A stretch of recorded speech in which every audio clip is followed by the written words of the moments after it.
Let's now talk into the hormonal PCOS macros understanding realm with Bianca. Yo, welcome to the Elite Table Talk, where we unpack health professionals, business owners, entrepreneurs, and just everyday people, and looking at their lifestyle, their mindset, their routines, and we see what they have done to help them move forward and really just get more time back in the day. You know, most people say there's 24 hours in the day, but there's really 16 because we sleep for 8. But how do we get the most out of those 16? So grab a pen, get some paper, let's make some notes. Let's see what we can get from this episode today. Let's go. So Bianca, let's dive in with you, starting from the top again. Rewind. What is a realistic weight loss goal for someone over 24 weeks? Yeah, my response is going to be a combination of both Reese and Kathy. I think that I've resonated with both of them, and it ultimately depends on, sorry, I have a message. It ultimately depends on where the person is in their journey and what their goals are for the next 24 weeks. Somebody might come to me and they're like, Bianca, I have not worked out or taken care of my health for 10 plus years, and I'm basically good as new, right? Like they just need to start from the beginning. And that type of person, we probably don't need to set parameters around what you should be losing per week. It's just like Kathy said, we need to be getting the routines down, getting your mindset down, getting your habits first. And then once we cement just being a healthy person, getting the foundations built, then let's go into more of a numerical goal. And by doing that, they're probably going to lose weight and be really happy, which is going to motivate them to set a numerical goal in the first place. Other times though, other people come to me and they're like, hey, I've already lost, 20 pounds. My overarching goal is 60, but I'm really plateauing and I'm trying to lose the last 40. Like I really need your help. That type of person, we can probably dive a little bit deeper with a weekly goal of weight loss, a monthly goal, an overarching goal. For that type of person, I would say between 0.5 and 2 pounds a week, depending on how much they have to lose and where they came from. But I think pretty much a combination of what they said too. Yeah, okay. So really, to be real, like you're really taking on realistic. It's like, well, let's be realistic about where you are right now, rather than, data says this. You're like, you're not just a number, you're a person. Let's look at where you are. Yeah, okay. Well, let's break that down then probably into then some aspects. So let's start with what would be a diet. Like, is there a specific diet you look at with people over that 24 weeks? Or is that, again, dependent? The nutrition that I provide is a very collaborative experience. So how I like to do it is I have them track their food in either a food journal or in something like MyFitnessPal if they want to track with grams and ounces. Regardless of how they track, I meet you where you are. So we want to get a whole week, including a weekend.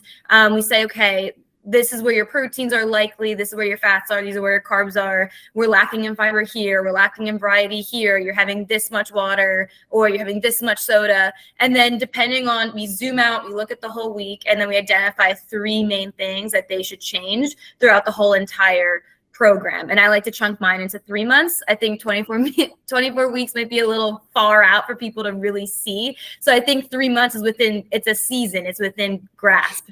So I like to do 3-month goals. But anyway, I meet you where you are in the middle. So most people are probably eating like 60 grams of protein daily.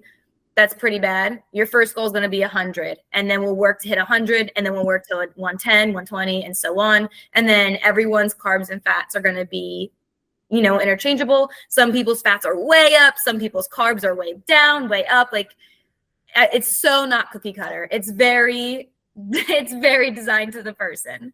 Yeah. Well, I like that, collaborative, and also over seasons. Ooh, juicy. Then, let's get 2 seasons out of you then. 2 seasons of training. What suitable programs, methods would you use over 2 seasons, or would you change it depending on the season? Yeah, that's a great question. I think everybody should at minimum be engaging in vigorous exercise for at least 3 times a week. Now that could be 3 30-minute workouts. It could be 3 40-minute, depending on what makes the most sense for you. Granted, there's some exceptions where people are like, I ain't got 3 days or I don't have 30 minutes at a time. So we do like 5, 10 to 15 bursts of exercise daily. So it really depends on where you are in your life. But anyway, if you could make it 5 days a week, that's awesome. But I think let's see what you can realistically handle and then maximize the time that you have in the gym or at home to make that as effective as possible.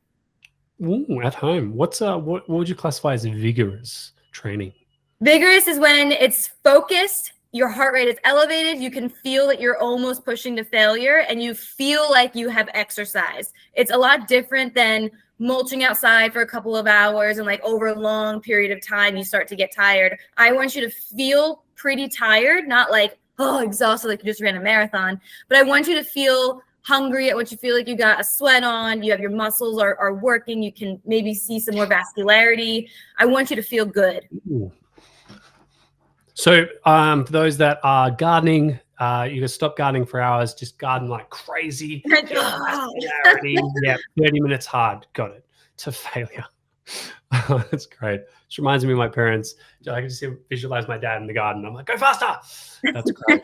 So really vigorous is dependent on the individual. It doesn't have to just be a gym, but also if it is an activity, how can we ramp that up to get a sweat, a pump, a few things there that people can feel different with. Cool. Okay, well, we've got different nutrition plans, or as you said, I love that word, collaborative. I use reflection, I might tweak it. And then we've got vigorous activity. Are there certain conditions that, because you work with PCOS and endometriosis, are there things to consider with the health conditions? With Absolutely. Those recommendations? Yeah, I mean, there's definitely some conditions, like if you have asthma, then you obviously can't get your heart rate up as high as somebody else could. So then we work with you to find a middle ground with where you're comfortable with. And I will always put a disclaimer in there that I am not a medical doctor as well, and that I will collaborate and communicate with you, with your provider, and make sure that what we're doing together is not going to harm you. So I do always put that out there. I would say it really depends on the type of condition as well. So yes, we have physical conditions that could hinder your athletic performance. Those are pretty straightforward. And the person who has that type of condition, they know their limits, especially since I work with adults. They've probably had it their whole life. They got that covered. They tell me, and I'm like, okay, I'll work with what you got. Then you have other people who have things where they either have food intolerances, they're allergic, or their body just simply can't process something. So I work with someone who has a condition called PKU, and he can't digest a certain amino acid. So he has to have a very low protein diet. And he was struggling so hard to lose weight. Like it was really bad. But the bottom line is I worked with him and his other nutritionist, because all his nutritionist really did was give him supplements and ways that he can still get all the other nutrients in his diet, but she wasn't necessarily helping him with the weight loss portion. So what we did together was we looked at his food quality. We followed the guidelines of his nutritionist. He still got his blood work done, and he got his levels all checked out, and he was still able to lose over 40 pounds by just shifting out, making food swaps, exercising, maximizing his time in the gym. So there are health conditions that exist that are going to limit you, but that doesn't mean that you can't achieve your goal still. There's other conditions too, like PCOS or endometriosis. And let's also be clear that PCOS is not technically a condition. It's a syndrome. It's a collection of symptoms that is used to be described as PCOS.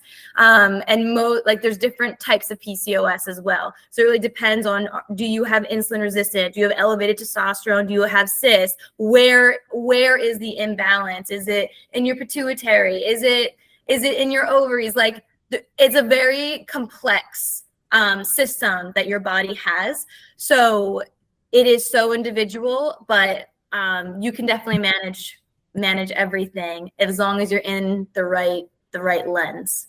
Yeah, wow.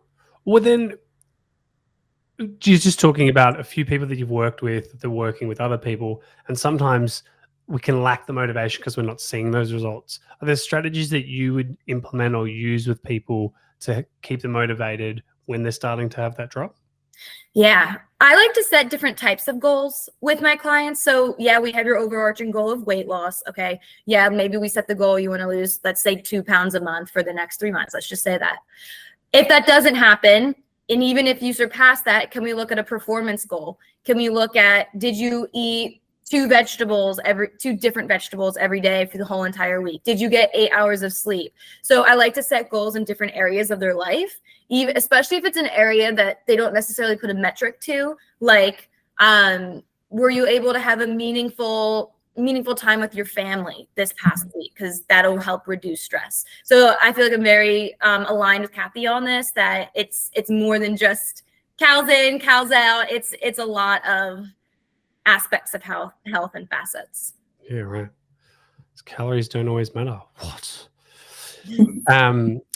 How often would someone check in with you to realign these goals? So you were saying you have sleep, family. So you've got, like, say, 10 goals. So even if they don't hit this one, they hit 9. How often are they checking in with you to make sure that we're on track for that?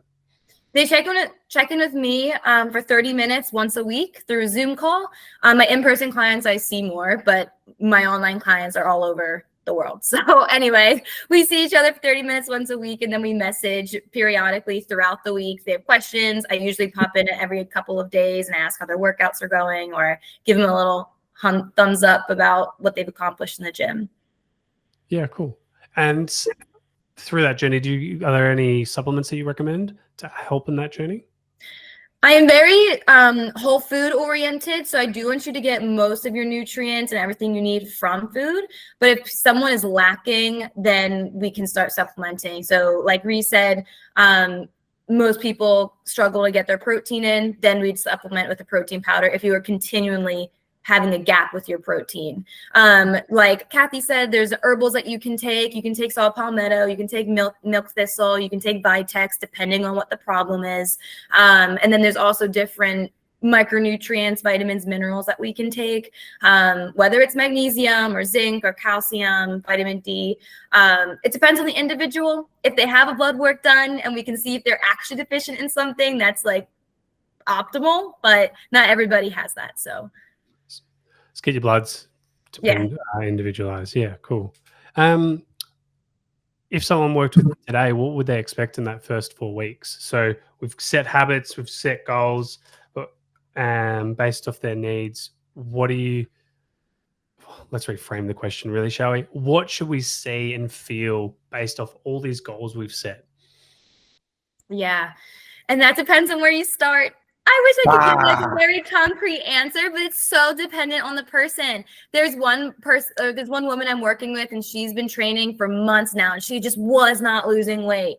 So for her, when we started working together 4 weeks ago, since working together, she's down a pound every single week because she's bang on hitting everything. She's ready to freaking rumble. Whereas there's also somebody else who joined, and she may not have realized what change was actually required to lose weight and to see the results. So for her, the first 4 weeks is really about assimilating into her routine. Can we really get you to a gym? Can we get someone to cover and watch your baby so you can go to the gym? Can you meal prep? Can we help with the late night snacking? So it's so individualized, and it depends on where you start. Okay. Any side effects like muscle loss, nutrient deficiencies? As you said, obviously with a baby, there's probably some sleep deficiencies there. Any things to be concerned about whilst dieting? Nothing to be concerned about. If anything, you should be excited about it, because any changes that we make, you're going to be better off after we work together than before we did. So if anything, you'll have better blood sugar, you'll have healthier bones, you'll have increased muscle mass. There's really nothing to worry about by following this type of program. Okay. Well, we got Chubby Carl here then. You've helped him lose 12 kilos over this 24 weeks, gone from sleeping 5 hours to 7. I'm spending more time with my family. Don't know if that's fully helping, but what strategies at the end of that 24 weeks would you be doing? So, are we sitting down, discussing, reviewing? Talk to us. What are we doing then? Yeah, that's a great question. So first of all, over the course of your program, the reason why we meet weekly is so that we are instilling these habits and mindsets and frameworks so that you have them to last a lifetime.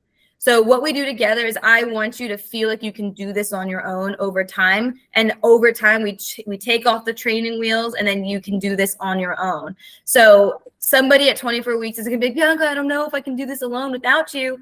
You tell me that you can do this without me. And I know that you can. Other than that, though, I would say it's just surrounding yourself with a community and like-minded people is ultimately going to help you the most. So while you do have the frameworks and strategies in, me, for example, as an entrepreneur, I'm not going to go hang out with 65-year-old people who are retired because they're not going to motivate me to keep on building my businesses. So for you, you got to make sure you surround yourself with a health community where you can keep growing with them and learning with them. And that's what's going to keep you going long term. Yeah, wow. So really, to summarize all of that, we're building really, as you said, a collaborative approach from the journey of what people are currently doing into then all the goals and the tools that they can build. So even if we don't hit one, we're able to still tick the box in others across the week. So then at the end of 24 weeks, we have a lot of more confidence in ourselves and the people around us to continue that journey. That's perfect. Oh, and of course, getting your bloods checked. So when you supplement, it's specific to you. Yeah. Yeah. So that highlighter there. Yeah, awesome. Well, that brings us to the individual section. Hey guys, thanks for tuning into that episode. Hope you really enjoyed it. Remember to like and subscribe to the channel and also to share so we can help more people. Now with your pen, you've probably written down heaps of things, but the things like myself, like there's blank pages, but pages, got lots of notes. What are the top 3 that you got out of today's episode? If 3 is too much, action on one thing and just see how it goes for you for this week. And make amendments and adjustments so you're constantly improving and refining and moving forward in your health, your training, your life. If you ever get stuck, reach out to us at info@vitruvianhealth.com.au. Always here to help. Till next time, adios amigos.